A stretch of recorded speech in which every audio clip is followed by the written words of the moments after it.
You think you can just ignore our directives, Mr. Albright? This isn't a suggestion, it's a mandate. Your house, 1422 Sycamore Drive, is a glaring eyesore in our community, and the fines have been piling up since July 15th. Julian Albright stood perfectly still in the sterile, overly air-conditioned HOA office, the hum of the fluorescent lights a sharp contrast to the furious pounding in his chest. His voice, usually calm and measured, was tight. With all due respect, Ms. Davison, I believe there's been a significant misunderstanding. I've attempted to explain this multiple times. I have a legal exemption. An exemption? Laura Davison, the HOA president, scoffed, her perfectly coiffed blonde hair barely moving. She gestured dismissively at the stack of papers on her polished mahogany desk. A stack Julian knew intimately, comprised of increasingly aggressive notices, demands, and penalty invoices. We have no record of any such exemption. What we do have is a clear photographic history of your house remaining the exact same deplorable shade of deep forest green since you moved in last summer, despite our explicit instructions to paint it colonial beige or willow-wisper by the end of September. It's almost Christmas, Mr. Albright. This is not how we maintain property values in Havenwood Estates. Her tone dripped, with an air of superior annoyance, as if Julian wasn't just in violation of a rule, but was personally insulting her entire life's work. Her eyes, a sharp, icy blue, scanned him from his slightly rumpled work shirt to his worn jeans, a silent judgment lingering in the air. Julian felt the familiar prickle of being prejudged, a feeling he'd known since childhood, often associated with his quiet demeanor and his hands' slightly unconventional career. He knew she saw him as an outsider, someone who didn't fit the manicured, pristine image of their gated community. He was just the new guy who had dared to buy a house in their perfect little world. Little did she know, this wasn't Julian's first rodeo with bureaucratic inflexibility. Nor was it his first encounter with someone who underestimated him. His legal exemption was not just a piece of paper. It was a testament to a much larger fight he'd been part of for years. A fight for rights that extended far beyond a house's color. This wasn't just about paint. It was about dignity and the quiet resilience of a man who wouldn't be bullied. The twist, which she would soon discover, was that his perceived defiance wasn't rebellion at all, but adherence to a much higher legal standard. This section, as part one of a two-part story, will plunge directly into the confrontation between Julian and the HOA, focusing on the immediate conflict over his house's color. We'll see Julian's initial attempts to reason met with the rigid, almost hostile, the stance of Ms. Davison and the Havenwood Estates HOA. The narrative will then transition into a series of escalating encounters, including more fines and thinly veiled threats, and even attempts by the HOA to shame him within the community. Through Julian's internal thoughts and brief flashbacks, we'll get glimpses of his past, hinting at a background that has prepared him for this kind of battle. The emotional stakes will be high for Julian, as he is not just defending his property, but a principle that is deeply personal to him. We'll begin to see the flaws in the system and the prejudice Julian faces as the uncooperative new resident. The first part will build towards a moment where Julian is pushed to his breaking point, preparing him to finally reveal the trump card that will turn the entire situation on its head. This build-up will include the specific details of the initial violation notices, the dates they were issued, and the increasing amounts of the fines, demonstrating the systemic nature of the pressure he's under. The weather will shift from the pleasant warmth of summer to the crisp chill of late autumn. Reflecting the escalating tension, Julian took a slow, deliberate breath. Ms. Davison, I sent a registered letter to the HOA board back in June, shortly after I closed on the property. It outlined my situation and the specific federal protections I have. It also clearly stated why I cannot and will not paint my house any other color. He tried to keep his voice even, but the edge of frustration was beginning to show. I followed the correct procedure. I provided documentation. Laura Davison leaned back in her chair, a smirk playing on her lips. Mr. Albright, we received dozens of letters. Homeowners try all sorts of excuses to avoid compliance. My dog is allergic to beige paint fumes. I'm channeling a medieval aesthetic. I have a deeply spiritual connection to puce. Frankly, your legal exemption sounds like more of the same. And for the record, I personally review all official correspondence. Your name and any such claim rings absolutely no bells. Julian felt a hot flush rise up his neck. This wasn't just about a house color. It was about being disbelieved, dismissed. "Are you suggesting I'm lying, Ms. Davison?" "I'm suggesting you're mistaken," she corrected, her voice chillingly calm. "Or perhaps attempting to circumvent our covenants. We have very clear aesthetic guidelines here. Havenwood Estates is a community of prestige. Our homes are uniform, harmonious. Your house sticks out like a well, like a very green thumb." She paused, her gaze sweeping over him again. "When you purchased the property, you signed documents agreeing to abide by our CC&Rs. Did you perhaps skim over the part about exterior paint colors? Or the Architectural Review Board?" He had done no such thing. He'd read every single line, every clause, every subsection, multiple times. He'd even sought legal counsel before buying the house, precisely because he knew his situation was unique and required absolute clarity. "I am fully aware of the CC&Rs, and I assure you, Ms. Davison, my exemption supersedes them." "Supersedes them?" She let out a short, incredulous laugh. "Mr. Albright, our CC&Rs are legally binding. There's nothing that supersedes them short of a natural disaster or a complete rezoning of the entire county. What precisely do you imagine this exemption is?" Julian paused. This wasn't the way he wanted to do this, but she was pushing him. He had hoped for a reasonable discussion, a respectful review of the documents he'd painstakingly compiled. But her arrogance, her almost gleeful dismissal of his claims, was making it impossible. He remembered the advice of his former commanding officer, a tough, pragmatic woman who'd taught him the value of strategic timing. Don't show your full hand until you absolutely have to. "Julian, let them dig their own hole." He decided to hold back a little longer, to give her one more chance to back down before he brought out the heavy artillery. "It's based on federal law, Ms. Davison. It's a protection for individuals with specific disabilities." Her eyes narrowed. "Disabilities? What does that have to do with the color of your house?" She looked genuinely perplexed for a moment, then her expression hardened, skepticism returning with full force. "Are you implying that painting your house colonial beige would somehow disable you?" Her tone made it clear she thought the idea was absurd, perhaps even a ridiculous ploy. "Mr. Albright, Havenwood Estates prides itself on being an inclusive community. We have ramps for accessibility. We've even adjusted pool hours for a resident with a unique medical condition. But this is about property aesthetics. It's not about your health." Julian felt a familiar cold anger begin to simmer. This was it. The disrespect, the immediate dismissal, the assumption of malingering. He'd faced it countless times in different forms: subtle glances, condescending tones, outright disbelief. He thought of the long, arduous journey he'd undertaken. The years of physical and emotional rehabilitation, the constant battle for recognition and understanding. He thought of the little girl whose face lit up when she saw his house, the simple joy it brought to her. He wouldn't let this woman, or this HOA, diminish that. "It has everything to do with my health, Ms. Davison," Julian said, his voice now dangerously quiet, every word precise. "And the health of others. It's a matter of therapeutic necessity and a recognized accommodation. Under the Americans with Disabilities Act, and if you had actually reviewed the documentation I sent in June, as you claim to do for all official correspondence, you would already know this." He leaned forward, his hands flat on her desk, the movement slight but impactful. "Perhaps your records are not as meticulous as you suggest." Laura Davison's composure wavered for the first time. The accusation of incompetence struck a nerve. "My records are impeccable, Mr. Albright, and I will not tolerate implications of negligence. If you submitted something, it's here. And if it's here, I would have seen it." She stood up, her voice rising, pushing back against his quiet intensity. "Now, are you going to comply with the HOA's demands and paint your house? Or are we going to have to escalate this to legal action?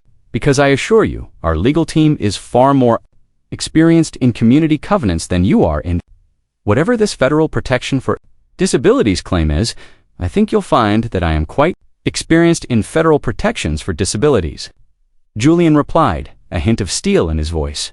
He reached into his satchel, pulling out a thick, legal-sized envelope. "And since you claim to have no record of my previous correspondence, perhaps I should refresh your memory." He slid the envelope across the desk. It wasn't just a copy of the letter from June. It was a carefully assembled dossier, including certified mail receipts, copies of his medical evaluations, and legal opinions from his attorney. Ms. Davison eyed the envelope with suspicion, then picked it up. She pulled out the top document, a certified letter from his attorney, dated June 10th, addressed to the Havenwood Estates HOA board. Her eyes skimmed the first paragraph, then widened slightly as she saw the references to federal statutes and the ADA. A flicker of doubt crossed her face, quickly replaced by a renewed scowl.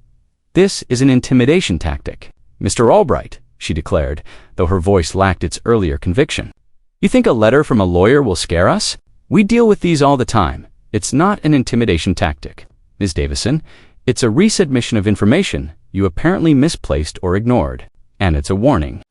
My house is painted a very specific shade of green because that color has been clinically proven to have a significant therapeutic effect on individuals, particularly children, dealing with certain visual processing disorders and anxiety-related conditions. My daughter Lily, who is 6 years old, has such a condition. Her specialists have explicitly prescribed an environment with that precise color saturation to aid in her sensory regulation and emotional well-being. This isn't a preference. It's a medical necessity, and federal law protects the right to reasonable accommodations for individuals with disabilities, especially when it pertains to their living environment."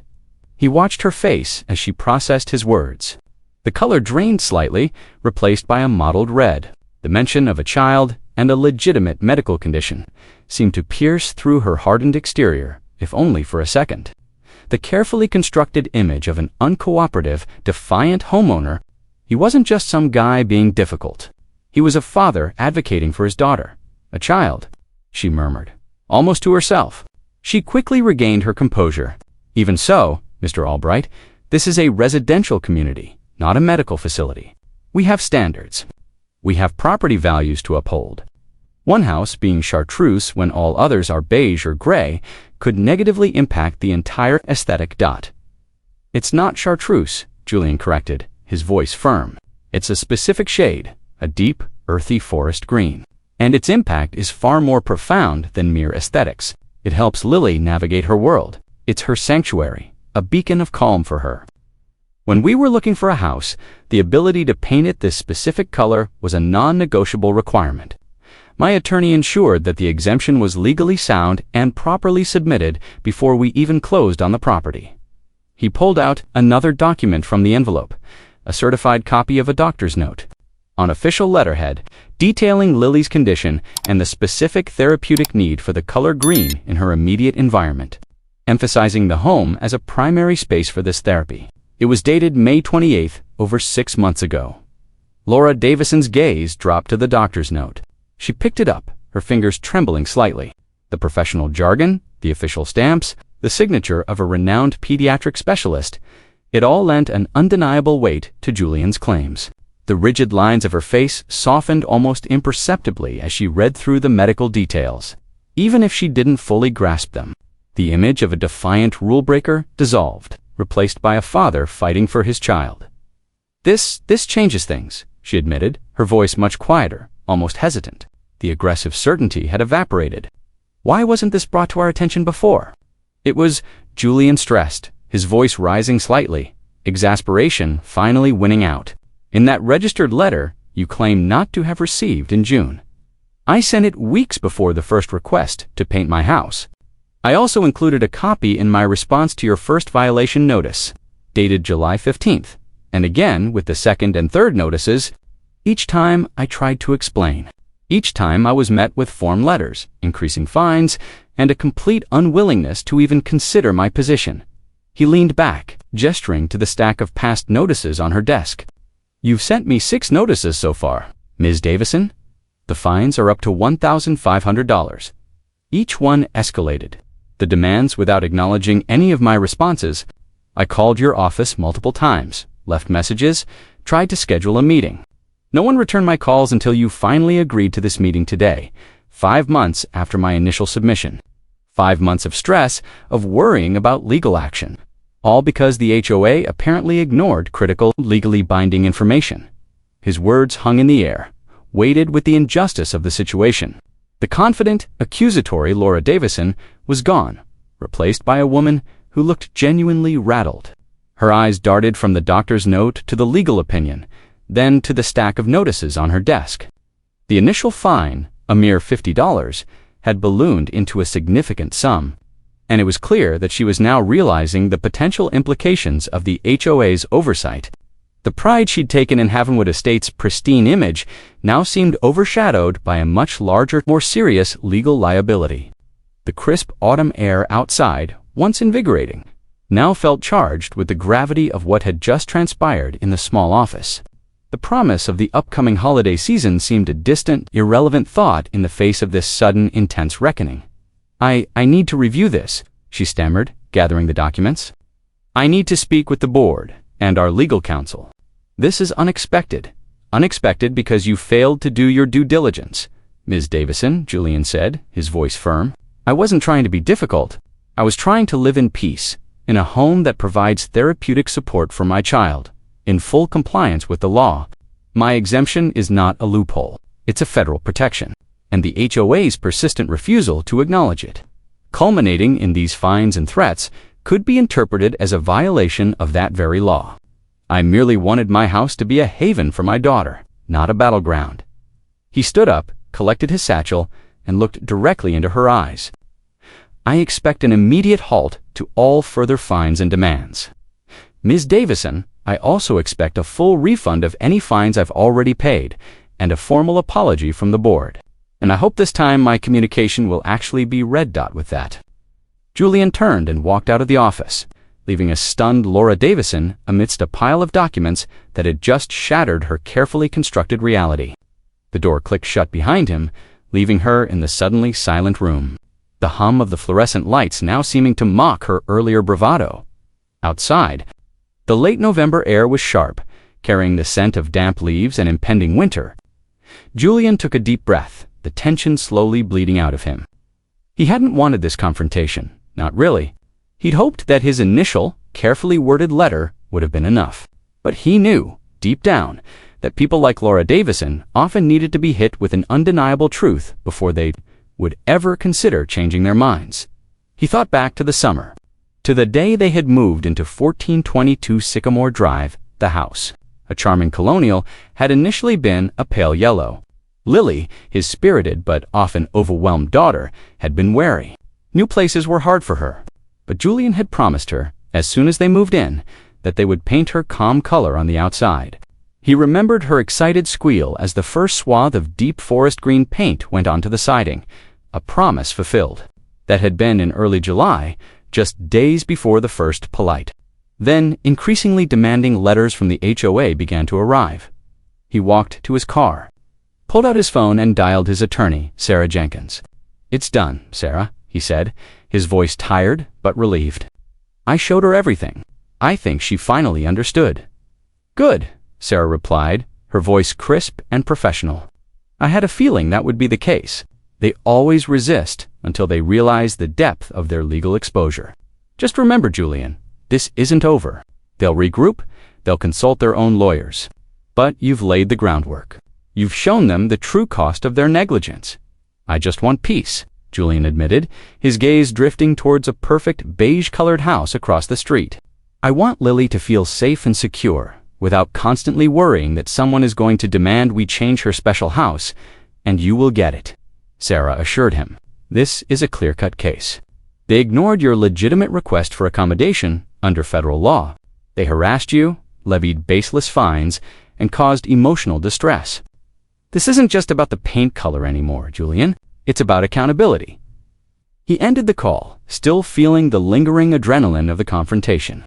He knew Sarah was right. This was just the beginning of the legal dance. But for the first time in 5 months, Julian felt a surge of hope. He had stood his ground. He had fought for Lily, and for now, that was enough.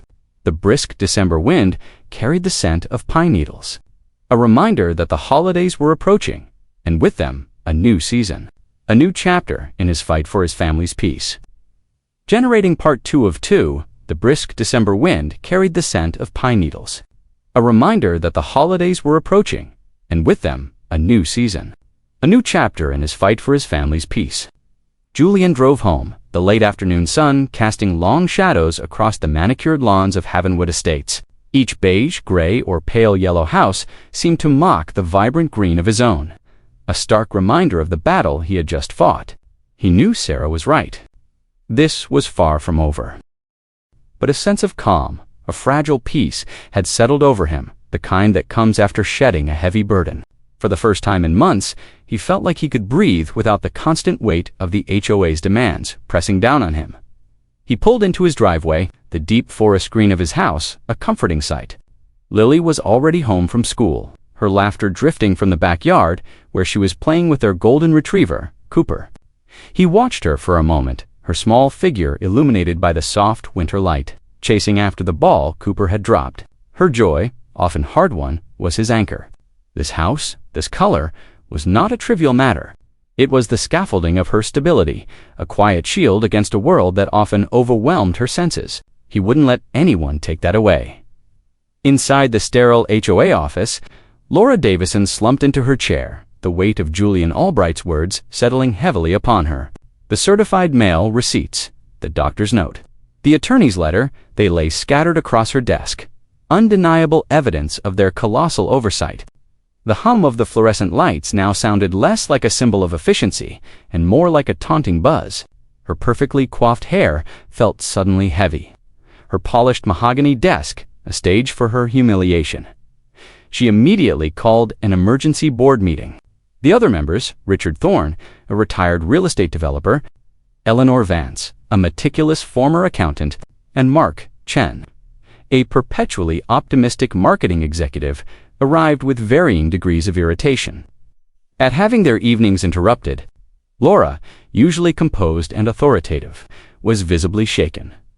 "We have a significant situation," she began, her voice strained as she laid out the dossier Julian had presented. She explained his claims, Lily's condition, and the Ada implications, carefully omitting the fact that she had personally dismissed his initial correspondence.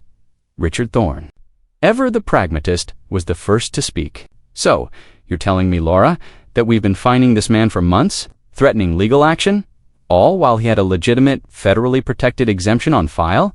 His tone was laced with disbelief, bordering on anger. "Do you realize the liability we've exposed the HOA to?" Eleanor Vance, her brow furrowed, picked up the doctor's note. "This is specific. Therapeutic necessity, sensory regulation. This isn't a preference, it's a medical directive. And to ignore a registered letter from an attorney, Laura, how could this happen?" Laura bristled, her defensiveness kicking in. "I swear, I never saw it. I review everything. Our mail system, sometimes things get misfiled. Or perhaps his attorney's letter wasn't clearly marked. It was a weak excuse, and she knew it. The truth, ugly and inconvenient, was that she had likely skimmed it, dismissing it as another frivolous attempt to skirt the rules. Her own ingrained bias against unconventional homeowners blinding her, Mark Chen, ever the mediator, tried to inject a note of calm. "All right, we need to address this professionally. Our first step is to consult our own legal counsel immediately. This needs careful handling. The last thing we want is a public relations nightmare or a lawsuit." The HOA's attorney, Mr. Harrison, was blunt. "Ms. Davison, gentlemen, this is a clear-cut case of an Ada reasonable accommodation request being improperly denied and then actively penalized. Given the certified mail receipts and the repeated attempts by Mr. Albright to inform the HOA, our position is extremely weak. In fact, it's indefensible. He has a strong case for discrimination, harassment, and intentional infliction of emotional distress. The fines, the threats, the delay in even granting him a meeting, it all plays directly into his favor." He paused, letting the severity of his words sink in. "If this goes to court, we will lose. And the damages could be substantial, far beyond the $1,500 in fines. We're talking about legal fees for both sides, potential punitive damages, and a very public, very damaging ruling against Havenwood Estates. It could also lead to a federal investigation into our practices." The board members exchanged grim glances, the immaculate image of Havenwood Estates. Their carefully cultivated sense of order and prestige was suddenly vulnerable. Richard asked, his voice tight. "Immediate cessation of all fines and demands. A full refund of any monies paid by Mr. Albright, a formal written apology from the HOA board, and a swift public affirmation of his right to maintain his property as is. Acknowledging the medical necessity, Mr. Harrison advised, and I highly recommend reaching out to Mr. Albright's attorney to open lines of communication and avoid litigation altogether. The faster we resolve this, the less damage control we'll have to perform. The board meeting stretched late into the night. Laura Davison, humbled and chagrined, drafted a formal letter of apology and a resolution for the board to sign outlining the steps they would take. The taste of defeat was bitter, but the threat of a devastating lawsuit was a powerful motivator. The next morning, Julian received an email from Sarah. "Good news, Julian. The HOA's council has reached out. They're ready to concede. They're offering a full refund of all fines, an official written apology, and a public statement confirming your ADA accommodation. They want to avoid court at all costs." A wave of profound relief washed over Julian. It wasn't just about the money or the victory. It was about the validation, the acknowledgement that his daughter's needs were legitimate, and his fight was righteous. What about the community? Julian asked Sarah. Will people understand? That's the next hurdle, Sarah admitted, but the HOA has committed to releasing a statement that frames this as an oversight and emphasizes their dedication to inclusivity and reasonable accommodations. It won't disclose all the medical details, but it will convey the essence of the situation. It's the best we can hope for in terms of public perception, without you having to disclose more than you're comfortable with. The Havenwood Estates monthly newsletter, typically filled with announcements about garden clubs and upcoming holiday events, contained an unusual insert a few days later. It detailed a new HOA policy on reasonable accommodations for residents with disabilities, emphasizing a renewed commitment to reviewing all resident correspondence thoroughly and promptly. Buried within the new policy's explanation was a brief, carefully worded paragraph referencing a recent situation involving a specific property's exterior color, which has been granted a federal accommodation due to a resident's documented therapeutic needs. It didn't name Julian or Lily, but the implication was clear. It also included an apology for any distress or miscommunication and a promise to learn from the incident. The initial reaction from the community was a mixed bag. Some residents, loyal to the HOA's rigid aesthetic standards, grumbled about special treatment and slippery slopes. Julian heard whispers, saw curious glances, and noticed some neighbors avoiding eye contact. He knew it would take time for minds to change, for prejudice to dissipate. But then, something unexpected happened. A few days after the newsletter, Julian found a small handwritten note tucked into his mailbox. It was from Mrs. Gable, an elderly woman who lived 2 houses down, whose meticulous rose garden was the envy of the neighborhood. Mr. Albright, it read, I read the notice. My grandson has autism, and I understand how important routine and environment can be. Your house is beautiful. It makes me smile. Then came another, from a young couple across the street. We saw your daughter playing. We admire your strength. Please know, not everyone agrees with the old ways. We think the green is lovely. One afternoon, Julian was tending to the small flower beds in front of his house when a car pulled up. It was Mark Chen, the marketing executive from the HOA board. He stepped out, a slightly uncomfortable smile on his face. Mr. Albright, he said, extending a hand. Mark Chen. I just wanted to personally apologize for the distress you and your family have experienced. This was a serious error on our part. Julian shook his hand, surprised. Thank you, Mr. Chen. I appreciate that. The board has learned a valuable lesson, Mark continued, genuinely. We're implementing new protocols for handling accommodation requests, and we're conducting a full review of our communication systems. More importantly, we're trying to foster a greater sense of understanding within the community. It's not just about rules, it's about people. He gestured to the greenhouse. And frankly, it's growing on me. It's unique, in a good way. The real turning point came a week before Christmas. Julian was putting up a few simple string lights around the eaves of his house. Lily excitedly supervising from the porch swing. A local news reporter, drawn by the whispers of the greenhouse story that had begun to circulate online, approached him. Julian, with Sarah's prior coaching, spoke calmly and concisely about Lily's needs, the importance of her therapeutic environment, and his fight for her right to a safe home.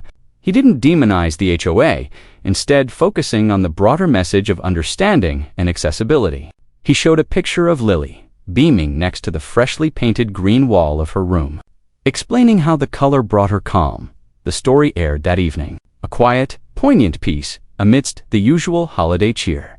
It humanized the controversy, showcasing Julian not as a defiant homeowner, but as a loving father.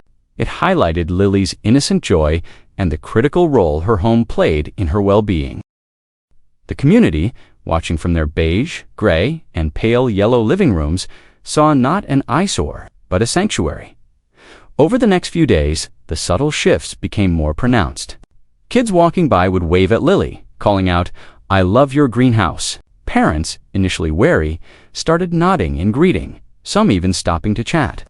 Their expressions softer, a few even admitted they never truly understood disability accommodations until seeing Julian's story. One blustery afternoon, Julian found Laura Davison on his porch. She looked different, less severe. Her usual impeccable composure replaced by a hesitant vulnerability. "Mr. Albright," she began, her voice quiet, "I came to apologize, not just officially, but personally. I was wrong. I was so focused on upholding the rules, on the look of Havenwood Estates, that I lost sight of what really matters. I didn't see you as a father. I saw a problem, and I was dismissive, judgmental. I sincerely regret the distress I caused you and Lily." Julian looked at her, truly seeing her for the first time outside the confines of her office. He saw a woman who had, perhaps, been too rigid in her role, but who was now genuinely grappling with her mistakes. "Thank you, Ms. Davison," he said simply. "That means a lot." She offered a small, awkward smile. "We're making changes, real changes, to how we operate. And I hope you'll consider joining the Architectural Review Board next year. Your perspective, it's clearly needed." Julian was stunned. He hadn't expected that. He thought about it for a moment. It would be a way to ensure no other family faced what he had. "I'll consider it," he said, a faint smile touching his lips, as the first snow of the season began to fall. Dusting the greenhouse and the surrounding beige ones with a uniform layer of white, Julian felt a profound sense of peace. The fines had been refunded, the apology issued, and the greenhouse, once a battleground, was now simply home. Lily's laughter echoed through its halls, a sound unburdened by the weight of external judgment. He watched her through the window, playing in the soft glow of the living room, completely at ease. This wasn't just about paint, or federal law, or community rules. It was about seeing beyond the surface, about understanding, and about finding the quiet strength to stand up for those who needed it most. He had fought for his daughter's peace, and in doing so, had inadvertently brought a ripple of change to Havenwood Estates. The greenhouse stood as a quiet beacon, a reminder that true community wasn't about uniformity, but about embracing the unique, vibrant colors of every life within it. And in that, Julian Albright found not just satisfaction, but a profound sense of belonging.